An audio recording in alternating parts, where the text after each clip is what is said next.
साथ ही मैं बता दूं कि ये यूट्यूब के थ्रू ये दीपक साहू बहुत सारे लोगों को इंस्पायर कर रहे हैं, उन्हें गाइड कर रहे हैं कि उनकी समस्याओं को डील कर रहे हैं। तो बड़ी बात है, ये सबके लिए फ़ख्र की बात होनी चाहिए कि कहीं पे कुछ उन्हें रिलेटेबल लगता होगा तो अपने आप को करेक्ट कर लेते होंगे।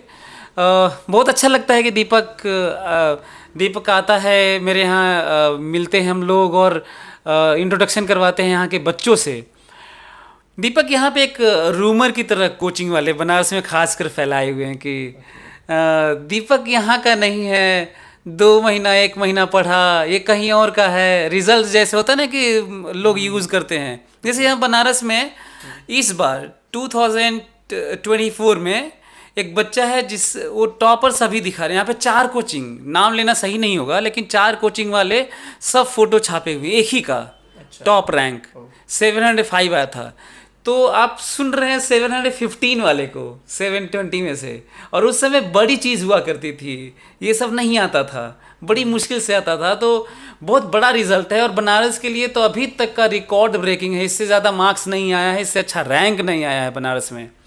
तो मैं आपको बताने की ये कोशिश कर रहा हूँ कि दीपक साहू हम ही लोगों का स्टूडेंट है और हम ही ने इसको पढ़ाया है, 2 साल पढ़ाया है। 12th के साथ इसने नीट निकाला, ऑल इंडिया, जैसा कि इसने बताया कि all India general 5th rank था, ओबीसी 1st रैंक था, 720 में 715 मार्क्स थे इसके। तो दीपक साहब इस पे क्या बोलना चाह रहे हो? क्या हम लोग तुम्हें 2 महीना पढ़ाए हैं?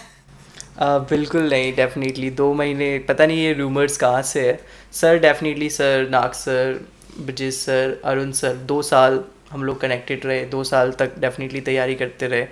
वो है, पता नहीं ये कहाँ से आया कि 2 महीने का, मुझे भी नहीं पता कि ऐसा क्या चल रहा है। बट आपने देखा होगा, ऐसा तो नहीं है कि किसी और कोचिंग में मेरा कहीं नाम देखा होगा। कभी ऐसा देखा है कि मैंने 2-3 कोचिंग के साथ? नहीं, कभी नहीं देखा होगा। ये पॉइंट है ही नहीं। ये पॉइंट अच्छा है। वैसे मैं सोचा था ये दीपक साहब बोल दिया। तो मैं बता दूं कि जैसे होता है ना, टॉपर्स को 10 कोचिंग दिखा रही है इस बार। तो टॉपर्स को दिखाने की इस तरह ज़रूरत नहीं है क्योंकि 24 में तो 67 टॉपर्स हो गए हैं। लेकिन जब एक टॉपर हुआ करता था तो किसी भी आईटी में चाहे नीट में, तो 4-4 5-5 मैं 10-10 कोचिंग को देखा था टॉपर्स दिखाते हुए कुछ न कुछ प्रोग्राम से। आप किसी भी चीज़ में दीपक साहू का डीएलपी में, चाहे टेस्ट सीरीज में, चाहे किसी भी चीज़ में, सिंगल में कहीं और नाम नहीं देखेंगे। इससे भी अंदाज़ा लोगों को लगा लेना चाहिए कि तब कहीं से तो प्रिपरेशन किया था, तो L1 के अलावा कहीं नहीं किया था। एक्स नवोदय फाउंडेशन को भी श्रेय देना चाहूँगा क्योंकि वो हम ही लोगों का ऑर्गेनाइजेशन है, हम ही लोग ट्रस्टी हैं। ENF में पढ़ना, L1 में पढ़ना, दोनों में सब एक ही बात है। ये इसमें कोई दो राय नहीं है कि ये दोनों का हिस्सा है। और बहुत सारे बच्चे होते हैं, कोई भी हो सकता है, लेकिन दोनों जैसे लोगों के अपने ब्रांचेज होते हैं वैसे ही मानिए, है ना।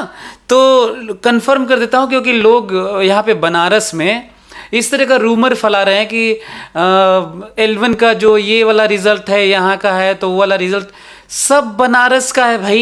यहाँ पे आकर बच्चे तैयारी करते हैं, अलग अलग सेंटर पे रहते हैं तो भी यहाँ पे आ जाते हैं तैयारी करने के लिए।